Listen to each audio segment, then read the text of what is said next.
하나님 말씀은 구약 성경 레위기 10장 말씀 되겠습니다. 12절 말씀부터 20절까지를 우리 교독을 하겠습니다.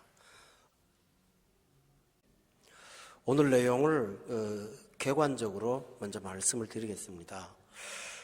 12절부터 20절에 나오는 내용은 제사장이 죄물을 먹는 것과 관련이 되어 있습니다.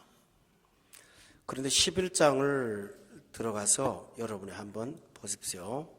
11장 1절로부터 나오는 그 11장 전체 내용은 또 다른 먹는 것이 나오는데 2절에 보면 11장 2절에 이스라엘 자손이 먹는 일상생활의 음식에 관한 내용이 나옵니다. 이 두 가지 차이를 여러분이 잘 유의해 보시기 바랍니다. 다시 언급하자면 10장에 나오는 내용은 제사장이 죄물을 먹는 것과 관련된 규례고 11장에서 나오는 먹는 것은 이스라엘 백성들이 일상생활에서 양식을 삼는 것들에 관련된 것이라는 것입니다. 그런데 순서가 중요합니다. 죄물을 먹는 것이 우선이고 그 다음에 백성들이 일상생활에서 양식을 먹는 것이 차선으로 기록되어 있습니다. 그래서 오늘 본문에 보면 12절 한번 보세요. 끝에 보니까 먹는다라는 말이 나오죠.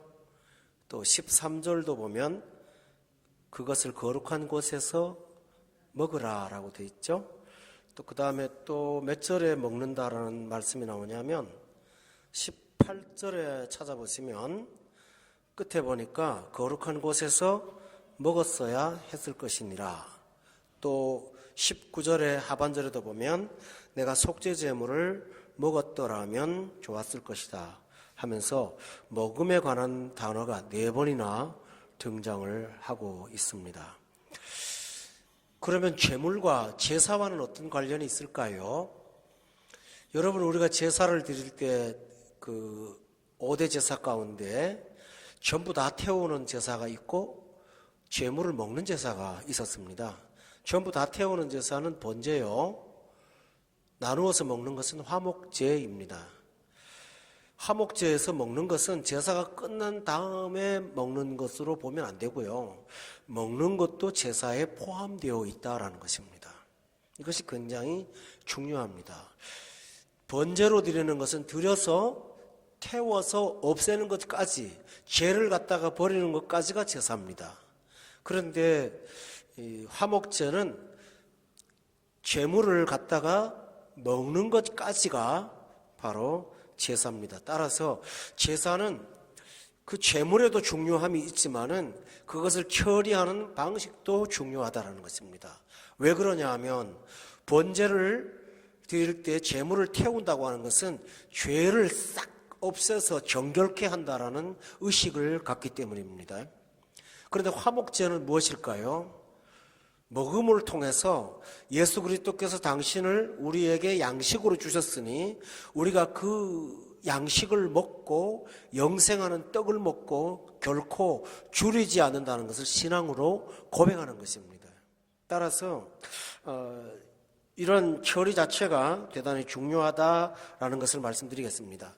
조금 더 말씀드리면 번제는요, 예수님의 십자가의 죽으심을 강조하는 부분이 있다면 화목제는 죽으시고 주님께서 살과 피를 우리에게 주신 이 성찬과 또 관련이 있는 그런 내용이 되겠습니다. 예수님께서 십자가를 지시기 전에 이미 벌써 제자들을 놓고 성찬상에서 떡을 주면서 이것은 내 몸이니 이것을 먹음으로 나를 기념하라 하고 하셨고, 또 잔을 주시면서 예수님께서 제자들한테 이것은 내 피로 세우는 새 언약이니 이것을 마심으로 나의 죽음을 기념하라고 말씀하셨어요. 따라서 우리가 제사장이 죄물을 먹는다고 하는 것은 바로 그와 같은 것이다 라는 것이죠.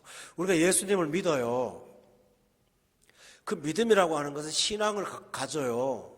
그렇지만 믿음에서 가장 중요한 내용이 뭐냐면 그분의 말씀을 양식으로 삼는 거예요. 어떤 분들은 기독교라는 종교를 갖고 있다고는 말하지만 들음을 참여하지 않아요. 그런 경우에는 온전하지가 않겠죠. 우리 하나님의 백성들은 하나님의 말씀을 듣는 것이 바로 우리의 자세라고 하는 것을 우리가 알 수가 있겠습니다. 그리고 예수님을 먹음으로 인해서 11장에 나오는 그 백성들의 먹는 것 있잖아요. 그것이 실천되어야 되니까 먹음의 우선은 주님을 양식으로 삼고 그 다음에 일상생활에서 먹고 사는 것입니다. 여러분이 예수님께서 시험 받을 때에 인용하신 신명기의 구절을 기억하시지요? 사탄이 이 돌들을 명하여 떡이 되게 하라고 했을 때 예수님께서 말씀하셨어요. 사람이 떡으로만 사는 것이 아니야. 하나님의 입으로 나오는 모든 말씀으로 살 것이라. 여기서 떡 먹지 말라고 하지 않고 떡으로만 사는 것이 아니라고 했잖아요. 그러니까 예수님이 여기서 두 가지 양식을 말씀하셨어요. 사람이 하나님의 입으로 나오는 모든 말씀이 양식이요. 그 양식을 먹고서야 떡이 온전해질 수 있다고 주께서 말씀하셨죠. 오병이어를 체험한 군중들을 앞에 놓고도 예수님은 너희는 썩는 양식을 위하여서 일하지 말고 하늘에서 내려오는 생명의 양식인 나를 먹으라고 말씀하시므로 우리가 참된 양식은 예수님으로 배불릴 때에 세상의 양식도 온전해질 수 있다라고 하는 것입니다. 그러므로 저와 여러분은 항상 하나님 말씀으로 배불리기를 사모하고 살기를 바랍니다. 이것이 우리가 해야 될 자세입니다. 그런데 이 먹는 것에 대해서 매우 상세한 내용이 등장을 합니다. 어디서 먹어야 되는지를 말씀하고 있습니다. 여러분 17절을 한번 보시기 바랍니다. 다 같이 읽겠습니다. 시작. 지극히 거룩하거늘 너희가 어찌하여 거룩한 곳에서 먹지 아니하였느냐. 이는 너희로 회중의 죄를 담당하여 그들을 위하여 여호와 앞에 속죄하게 하려고 너희에게 주신 것이니라. 여기서 먹는 장소가 나옵니다. 거기 보면 먹는 장소를 일컬어서 거룩한 곳에서 먹어야 된다라고 했습니다. 여기서 거룩한 곳이라는 말은 위생적으로 깨끗한 곳을 말함이 아니고 어떤 구별된 장소를 가리키는 것입니다. 그 거룩한 곳은 어디일까요? 오늘 본문에는 그 사실을 우리가 알 수가 있습니다. 12절의 끝에 보니까 너희는 그것을 취하여 누룩을 넣지 말고 어디서 먹으라고 했냐면 제단 곁에서 먹으라고 되어 있습니다. 여기서 말하는 제단은 번제물을 태우는 번제단을 말합니다. 그렇다면 우리는 이것이 무엇을 의미하는지를 금방 알 수가 있습니다. 다시 말하면 그 먹음은 십자가를 의지하고 먹어라. 십자가를 기억하고 먹어라. 다시 말하면 예수님이 당신의 살과 피를 생명의 양식으로 주신 것을 기억하면서 십자가의 구원이 나의 진정한 양식임을 깨달으라고 하는 것이 바로 여기에 강조점이 있습니다. 그렇다면 여러분이 교회에 와서 무엇을 양식 삼아야 될까요? 교회 오면 누구나 다 말씀 듣는다고 생각합니다. 그러나 복음이 아니면 예수 그리스도가 전해지지 않는다면 그것은 진정한 의미에서 참된 양식이 될 수가 없습니다. 매우 중요합니다. 이거는 우리는 교회에 와서 듣기 좋은 권고나 권면의 말을 듣는 것이 아니고요, 인생을 사는데 좋은 조언이나 충고를 듣는 것이 아니고요, 우리는 십자가의 도를 듣습니다. 그것은 윤리나 도덕을 일컫는 것이 아닙니다. 제외된 것은 아니지만 우선순위는 구원이 은혜로 오는 것을 가르쳐주는 것입니다. 따라서 우리가 먹을 양식은 바로 십자가의 도라는 사실을 기억해야 됩니다. 그래서 거룩한 곳에서 먹어야 되고 제단 곁에서 먹어야 된다라고 했으니 여러분이 어떤 양식에 배불러야만 영혼이 건강할까요? 십자가의 복음을 들어야만 우리 영혼은 건강해질 수가 있습니다. 참 중요한 내용입니다.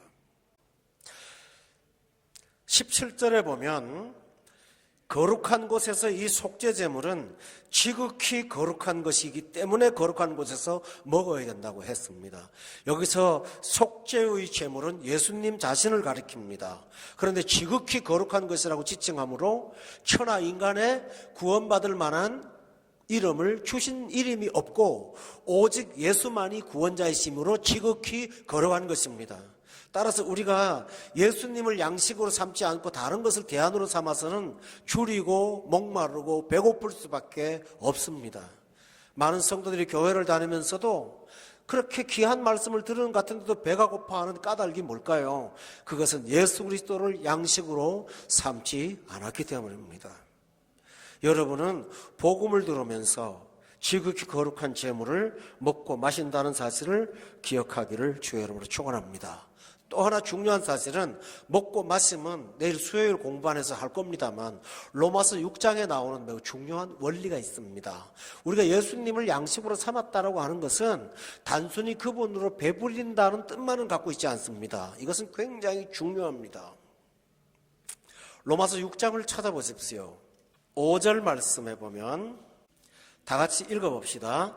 시작. 만일 우리가 그의 죽으심과 같은 모양으로 연합한 자가 되었으면 또한 그의 부활과 같은 모양으로 연합한 자가 되리라. 여기서 강조점은 연합입니다. 우리가 예수님을 생명의 양식으로 삼음으로 예수님과 내가 하나가 되는 것을 의미합니다. 이것은 굉장히 중요한 내용입니다.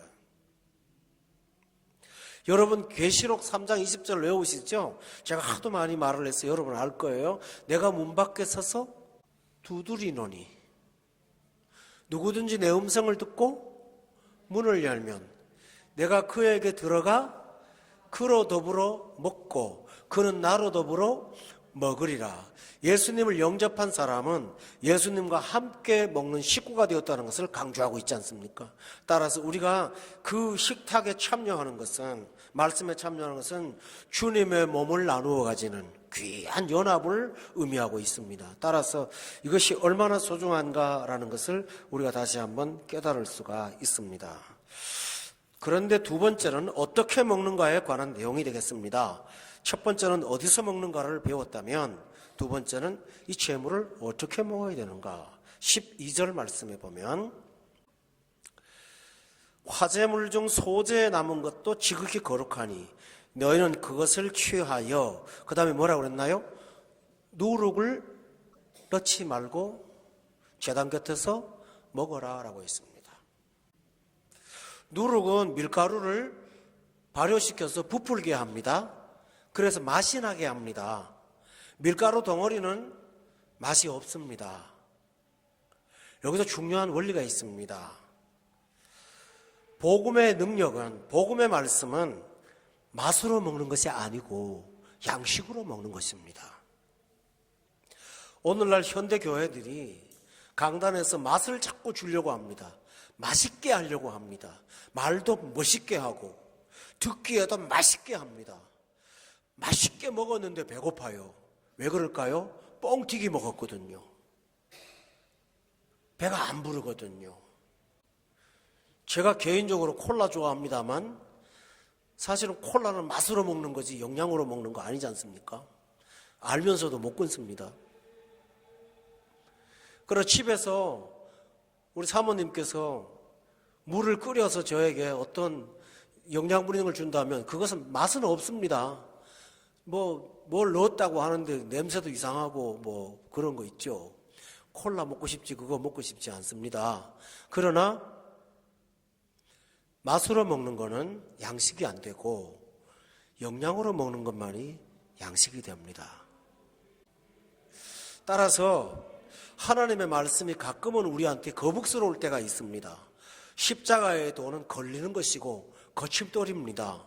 우리의 죄성을 고발하고 우리가 어떻게 해야 될 것을 가르쳐주는 십자가는 우리 인간이 하나님 앞에 설 수 없는 죄인임을 깨닫게 합니다. 자아를 부추기는 것은 맛이 있습니다. 그러나 우리가 죄인이라고 해서 우리 자신을 깎아내리는 것으로 본래의 모습을 보여주는 것은 맛이 없습니다. 그래서 헬라인에게는 십자가의 도가 어리석은 것이고 유대인에게는 미련하게 보인다고 했습니다. 그들은 오히려 십자가의 도가 예수 그리스도께 나아가는 것에 거침돌이 되었다고 말을 합니다. 그러나 우리에게, 믿는 우리에게는 십자가에는 하나님의 능력이요 구원입니다. 따라서 우리는 맛으로 먹으려고 하지 말고 영양으로, 생명으로 먹는 여러분이 되시기를 주의 이름으로 축원합니다. 오늘날 이 현대에서 가장 큰 우상은 이사야 55장 2절에 나옵니다. 다 같이 한번 읽어볼까요? 시작. 배부르게 하지 못할 것을 위하여 수고하느냐. 내게 듣고 들을지어다. 그리하면 너희가 좋은 것을 먹을 것이며 너희 자신들이 기름진 것으로 즐거움을 얻으리라. 오늘날 사람들은 양식이 아닌 것에 가치인 은을 달아주고 배부르게도 못할 것을 위해서 수고를 한다고, 대가를 아끼지 않는다고 했습니다. 다시 말하면 사람들은 맛을 찾습니다. 그러나 예수님은 이렇게 말씀하십니다. 2절에 보니까 내게 참 귀한 말입니다. 듣고 또 뭐라고 그랬나요? 듣고 들을지어다. 반복하고 있죠? 들어라, 또 들어라, 또 들어라. 그리하면 너희가 좋은 것을 먹는다고. 그리고 진실로 기름진 것으로 즐거움을 얻을 것이라고 말씀하셨습니다. 따라서 다시 한번 기억하시기 바랍니다. 오늘날 이 세상은 맛으로 먹고 맛으로 삽니다. 이거 음식만을 말하는 건 아닙니다. 듣기 좋은 말들을 맛이라고 하죠. 그러나 우리는 하나님의 말씀을 생명으로 받고 먹기를 주의 이름으로 축원합니다. 이것이 필요합니다. 그런데 14절에 보세요. 본문으로 돌아가서 이렇게 먹으면 양식이 안 된다고 생각을 하지요. 10장의 14절에 한번 보세요. 다 같이 읽어봅시다. 시작. 흔든 가슴과 들어올린 뒷다리는 너와 내 자녀가 너와 함께 정결한 곳에서 먹을지니 이는 이스라엘 자손의 화목제물 중에서 내 소득과 내 아들들의 소득으로 주신 것임이니라 라고 했습니다.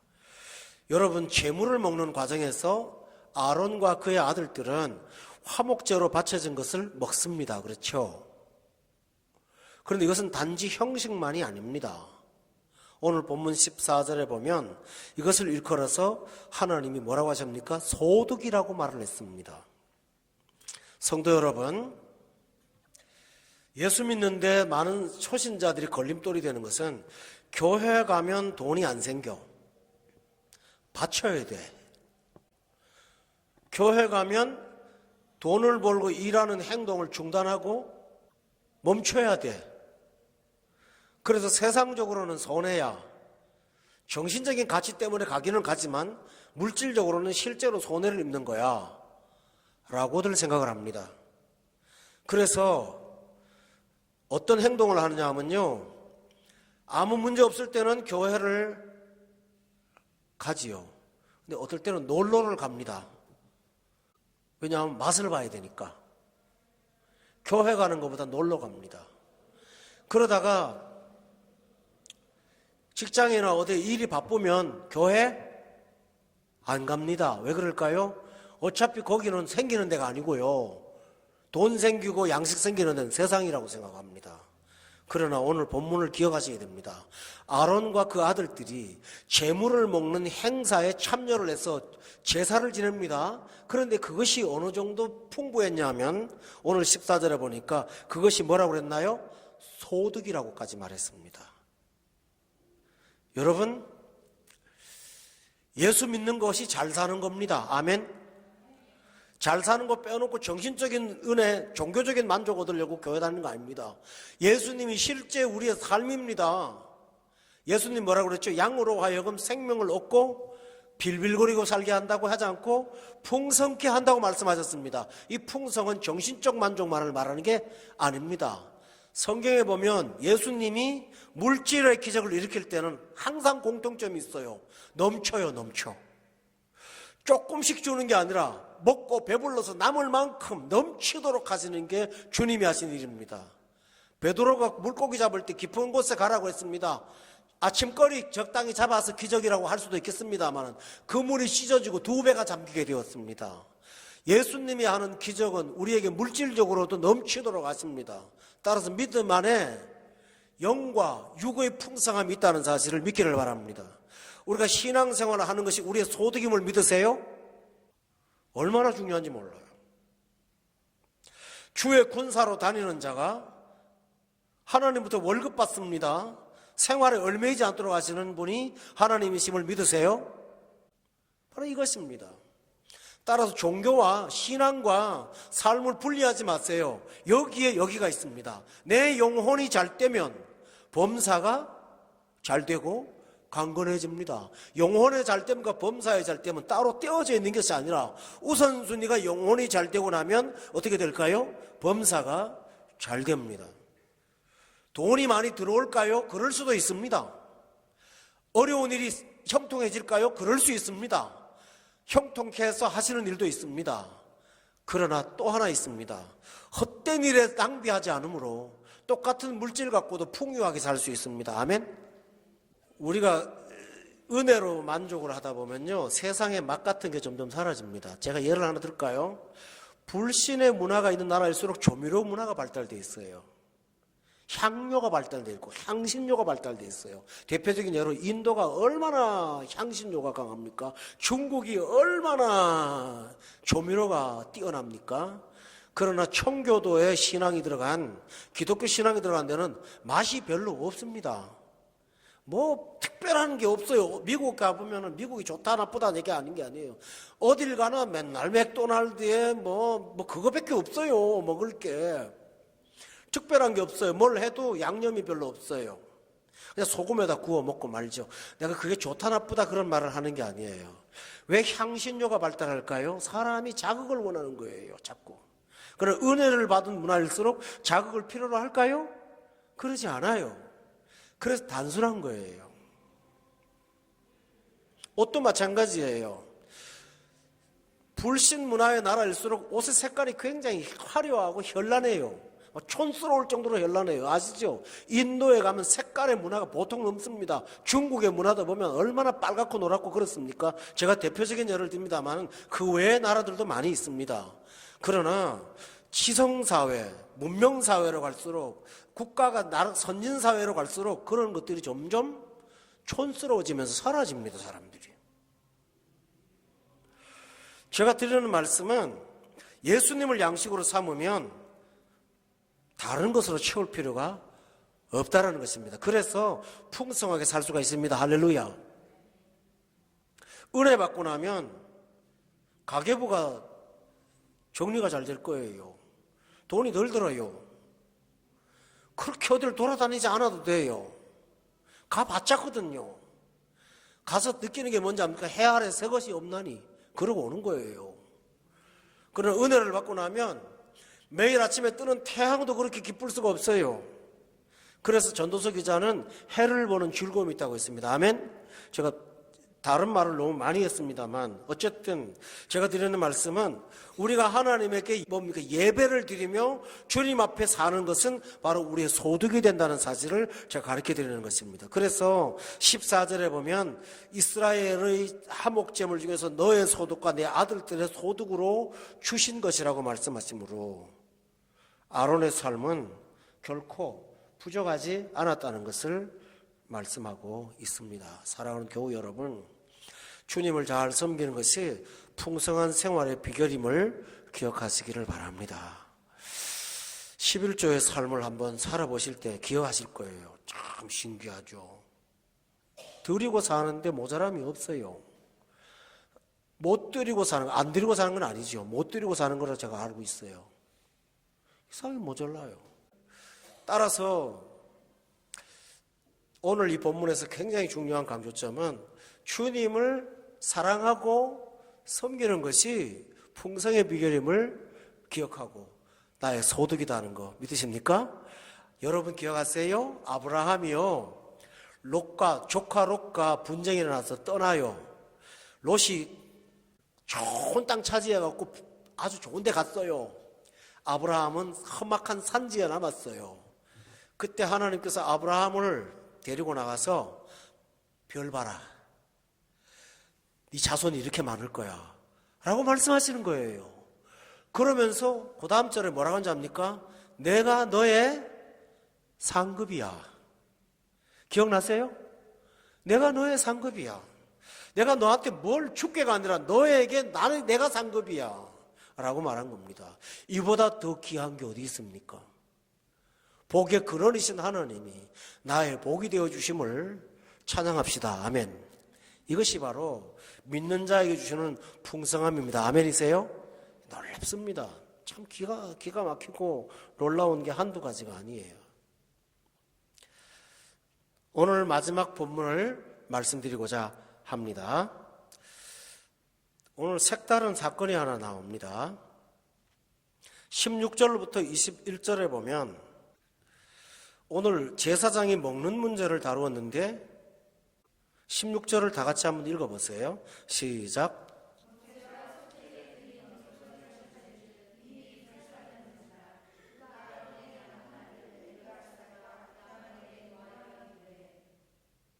17절에 이 속죄 제물은 지극히 거룩하거늘 너희가 어찌하여 거룩한 곳에서 먹지를 않았느냐라고 했습니다. 제가 설명드릴게요. 아론이 먹어야 될 제물을 불살라 버렸어요. 다 태워버렸어요. 여러분 잘 들어보세요. 제사장은 그거 반드시 먹어야 된다고 그랬죠? 그리고 우리가 적용하기를 예수님을 양식 삼으라 그랬잖아요. 근데 이건 구약입니다. 구약에 제한된 이야기인데요. 아론은 계속 안 먹은 것이 아니라 한시적으로 먹지 않았습니다. 그런 율법을 어겼습니다. 그래서 모세한테 책망을 받았습니다. 18절 다 같이 한번 읽어봐요. 보세요. 시작. 그 제물은 너희가 내가 명령한 대로 거룩한 곳에서 먹었어야 했을 것이니라. 먹는 게 당연한 겁니다. 참 하나님의 은혜이신 분이요 여기서 나타납니다. 아론이 지금 법을 안 지켰잖아요. 근데 조금 전에 지난주에 말씀드렸던 아론의 아들들은 법을 안 지키면 어떻게 됐나요? 죽었어요. 심판으로. 그런데 먹어야 될 아론이 먹지 않았다면 그것이나 다를 것이 없어요. 그런데 동기가 달랐어요. 아론의 아들들은 술 취했어요. 기억나시죠? 제정신 아닌 상태에서 다른 불을 잃었어요. 그 동기가 불손해요. 그러나 아론의 동기는 먹지 않는 동기가 뭘까요? 이유가 있어요. 19절에 아론이 말을 해요. 다 같이 읽읍시다. 시작. 아론이 모세에게 이르되 오늘 그들이 그 속죄제와 번제를 여호와께 드렸어도 이런 일이 내게 임하였거늘 오늘 내가 속죄제물을 먹었더라면 여호와께서 어찌 좋게 여기셨으리요. 자기 아들들이 죽은 사건 기억했습니다. 번제를 드렸어도 이런 일이 있었는데 내가 속죄제물을 함부로 대했다면 하나님께서 어떻게 좋게 보시겠냐. 여러분 잘 들어보세요. 아론의 말이 적당한 말일까요? 아닙니다. 자기 생각입니다. 그렇다면 이 사람은 뭘 했을까요? 율법을 어겼습니다. 그럼에도 불구하고 20절에 모세는 그 말을 듣고 좋게 여겼습니다. 교우 여러분, 훗날의 이스라엘 백성들, 유대인들, 특히 바리새인들은 율법의 문자 하나까지도 지키지 않으면 냉혹하게 죄인 취급을 했습니다. 그런데 오늘 아론은 율법을 어겼음에도 불구하고 그 동기가 하나님의 심판에 대한 거룩한 두려움이었기 때문에 하나님께서 그것을 이해하시고 인정해 주셨습니다. 여기가 바로 뭡니까? 하나님은 은혜의 하나님이십니다. 우리가 법대로 살지 못했을지라도 그것이 우리 연약함 때문에 우리가 하나님을 두려워하는 경건한 어떤 동기였다면 하나님은 그 일로 인해서 우리를 책망하지 않는 은혜의 하나님이심을 믿기 바랍니다. 여러분 기억하세요? 성경에 보면 다윗이 사울의 추격을 피해서 도망을 갔다가 너무 배가 고픈 날이 있었어요. 성소에 들어가서 숨었어요. 근데 성소에 보면 매일매일 그 제사장들이 갈아서 놓는 빵이 있어요. 그 동그란 게. 그죠? 그 진설병이라고 그러죠. 그거는 누구만 먹나요? 제사장만 먹어요. 다윗은 레위 지파가 아니죠. 유다 지파예요. 못 먹어요. 그런데 제사장이 그걸 주어서 뭐 했나요? 먹었어요. 안 죽었어요. 내곡한 문자가 우선이에요. 정신이 우선이에요. 나중에 예수님은 그 사실을 언급함으로 안식일을 범한 사람을 보호하셨어요. 오늘 본문에서 우리는 이 사실을 잘 알아야 돼요. 그러나 아론은 계속 이래서는 안 될 거예요. 그럼에도 불구하고 하나님은 여지를 두셔서 먹지 못한 이 부분에 대해서 하나님은 이해하시고 사랑으로 끌어안아 주셨어요. 오늘 레위기를 보면 냉혹한 법이 아니라 은혜의 법임을 우리가 깨달을 수가 있습니다. 결론을 내려드릴게요. 최종 결론입니다. 여러분, 오늘 먹는 것도 우리를 위한 것이라는 거. 그렇죠? 먹는 것도 우리를 위한 것이고, 재물을 먹는 것도 우리의 소득이 되게 하셨던 거고, 먹지 않았음에도 불구하고 그 정신을 이해하셨으니까 로마서에 보면 뭡니까? 먹는 자도 주를 위하여 먹고 먹지 않는 자도 주를 위하여서 먹지 않는다. 우리는 우리를 위하여 사는 자가 아니라고 말한 것입니다. 오늘 이 정신을 기억하면서 여러분은, 우리 모두는 예수님을 양식 삼기를 바랍니다. 그리고 그분의 복음을, 십자가의 복음으로 배불리고 산다면 이 세상에서 어떤 것도 우리의 배부름을 해칠 수가 없게 될 줄로 믿습니다. 영원히 목마르지 않는 기쁨으로 살게 될 줄로 믿습니다. 기도하겠습니다.